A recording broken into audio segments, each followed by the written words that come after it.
Apa keunggulan D4 secara general? Yang pertama, keterampilan praktis. Lulusan D4 memiliki keterampilan praktis yang dapat langsung diterapkan di tempat kerja. 2. Pengalaman kerja. Banyak program D4 mencakup magang atau praktik. Relevansi kebutuhan industri biasanya disusun berdasarkan kebutuhan terkini. Soft skill. Biasanya D4 memiliki soft skill yang banyak seperti kepemimpinan yang sangat penting di dunia kerja. Dan biasanya D4 memiliki jaringan yang luas berkat kegiatan magang dan industri. Apa sih keunggulan kami sebagai D4 Bahasa Jepang Kombis Pro? Yang pertama, program studi ini menjalin kerjasama dengan berbagai instansi di dalam maupun luar negeri seperti JICA dan Wakayama University. 2. Mahasiswa berkesempatan magang di Jepang melalui kerjasama dengan berbagai universitas, baik di luar maupun dalam negeri. Yang ketiga, mahasiswa juga berkesempatan untuk belajar langsung di Jepang melalui program pertukaran pelajar. Yang keempat, kurikulum yang disusun melibatkan stakeholder dan disesuaikan dengan kebutuhan di dunia usaha dan industri. Yang kelima, komposisi mata kuliah 60% praktik dan 40% teori. Yang keenam, terdapat kuliah dengan dosen praktisi yang ahli dan berpengalaman di bidangnya. Yang ketujuh, mahasiswa memiliki kesempatan magang di perusahaan mitra program studi. Yang kedelapan, sarana dan prasarana kampus yang memadai. Nah, kita lanjut kepada perbedaan D3, D4, dan S1. Yang pertama ada durasi kuliah. Perbedaan D3, D4, dan S1 yang utama terletak pada durasi kuliah. Program D3 memakan waktu sekitar 3 tahun atau 6 semester dengan total SKS sekitar 110 sampai 120. Sementara program D4 dan S1 memiliki durasi kuliah selama 4 tahun atau 8 semester dengan jumlah SKS sekitar 140 sampai 160. Dengan demikian, mahasiswa dapat memilih program yang sesuai dengan tujuan dan ketersediaan waktu mereka. Dengan D3 menawarkan durasi yang lebih singkat, sementara D4 dan S1 memberikan waktu yang lebih luas. Nah, selanjutnya kita akan membahas tentang gelar program D3, D4, dan juga S1. Program tersebut memiliki gelar akademik yang berbeda. Lulusan program D3 akan memperoleh gelar AMD atau Ahli Madya dengan tambahan singkatan bidang studi di belakangnya. Di sisi lain, lulusan program D4 akan mendapatkan gelar STR atau Sarjana Terapan juga dengan penambahan singkatan bidang studi di belakangnya. Terakhir, program S1 memberikan gelar S yang diikuti oleh singkatan program studi yang diambil. Dengan demikian, gelar akademik yang diperoleh oleh masing-masing program mencerminkan tingkat pendidikan dan spesialisasi yang berbeda. Selanjutnya, kita akan menjelaskan tentang kurikulum dan sistem pembelajaran. Perbedaan yang cukup signifikan selanjutnya adalah dari kurikulum dan sistem pembelajaran yang diterapkan. Program D3 dan D4 lebih menekankan praktik ketimbang teori. Selain itu, mahasiswa program D3 dan D4 memiliki kesempatan untuk melaksanakan praktik kerja lapangan atau yang disebut juga dengan PKL atau magang di berbagai instansi atau perusahaan yang relevan dengan bidang studi yang mereka pilih.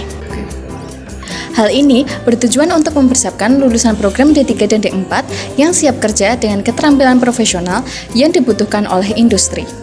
Sedangkan program S1 menawarkan pendekatan yang menitik beratkan pada teori daripada praktik.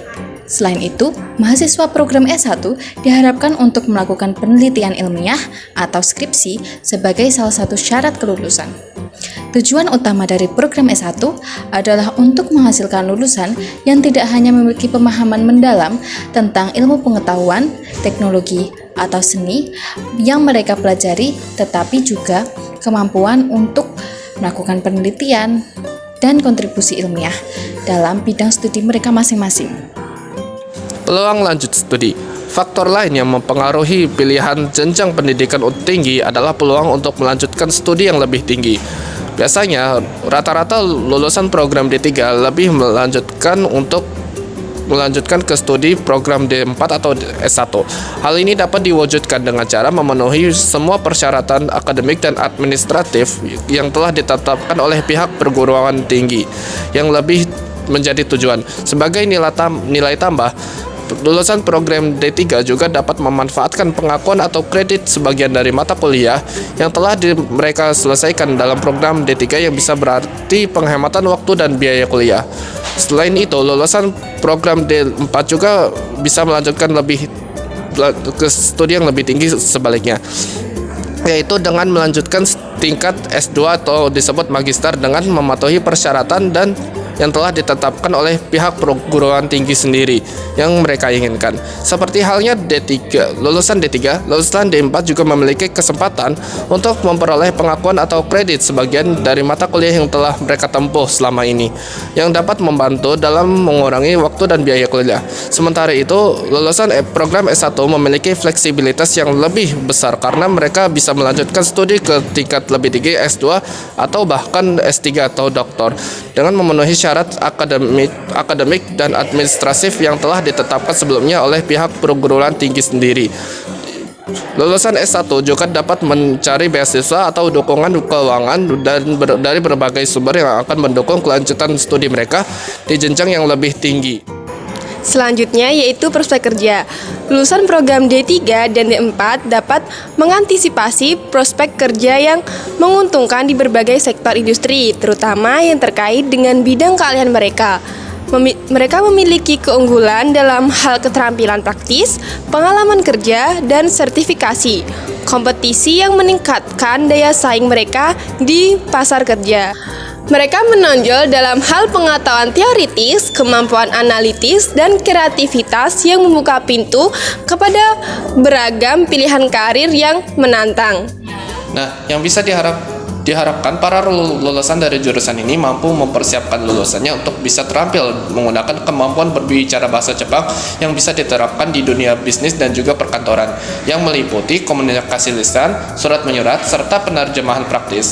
Selain itu, lulusan dari jurusan ini juga bisa menguasai penggunaan teknologi, informasi, dan komunikasi serta memiliki nilai kompetensi yang sangat unggul, khususnya dalam bidang kehumasan. Lalu, apa yang kami pelajari selama pendidikan? Yang pertama, yaitu mempelajari komunikasi Jepang sehari-hari. Yang kedua, mempelajari komunikasi Jepang di dunia bisnis. Dalam hal ini, kita latihan berbicara, mendengarkan, membaca dalam bahasa Jepang. Dan dalam fokus situasi bisnis, kita melakukan presentasi, pertemuan, dan melakukan negosiasi. Tentunya, kita juga melakukan penerjemahan untuk email dan dokumen perusahaan. Yang ketiga, yaitu mempelajari administrasi dan kesekretariatan. Yang keempat, mempelajari kehumasan. Yang kelima, mempelajari praktik komputer. Yang keenam, mempelajari bahasa peminatan lain seperti bahasa Inggris, Korea, Jepang, Mandarin, dan Turki. Ada beberapa kesalahpahaman umum yang sering terjadi terhadap program studi D4 atau Diploma 4 dibandingkan dengan S1 atau Sarjana. Di antaranya, yang pertama, dianggap setara dengan D3. Banyak orang mengira D4 setara dengan D3. Padahal D4 setara dengan S1, baik dari sisi level pendidikan maupun kompetensi yang dihasilkan. Bedanya, D4 lebih fokus pada aspek praktis dan terapan. Kemudian poin kedua, gelar yang kurang dikenal. Banyak orang tidak mengenali gelar sarjana terapan atau STR yang diberikan kepada lulusan D4 dan lebih familiar dengan gelar S1. Hal ini sering menimbulkan kebingungan atau anggapan bahwa D4 tidak setara dengan S1. Kemudian poin berikutnya, kesempatan melanjutkan studi. Ada kesalahpahaman bahwa lulusan D4 tidak bisa melanjutkan studi ke jenjang yang lebih tinggi seperti S2. Padahal, lulusan D4 dapat melanjutkan ke program magister S2 sama seperti lulusan S1. Kesalahpahaman ini biasanya terjadi karena kurangnya sosialisasi tentang program D4 dan perbedaan fokus antara pendidikan terapan dan akademik.